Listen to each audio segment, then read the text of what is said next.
আলহামদুলিল্লাহ। সম্মানিত ভিউয়ার্স, এই হচ্ছে আমার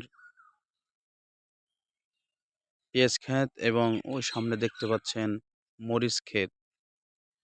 তো প্রায় ৪০ ডিসিমাল জায়গা জুড়ে আমাদের এই আবাদ চলছে দেখতে পাচ্ছেন। এই সাইডটা হচ্ছে পেঁয়াজের ক্ষেত, পেঁয়াজের আবাদ হচ্ছে। আর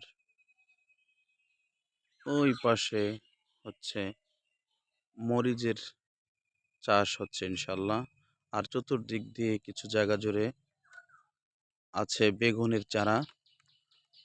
আর কিছু সাইড ওই যে গর্ত দেখতেছেন সেখানে ওইটার পাশেই আছে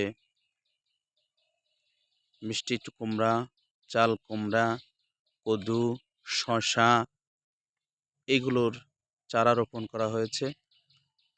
আপনাদের সকলের কাছে আমি দোয়া চাচ্ছি যেন আমাদের এই প্রজেক্টটা ইনশাআল্লাহ এতে ভরপুর কামিয়াবি দান করেন আল্লাহ তাআলা।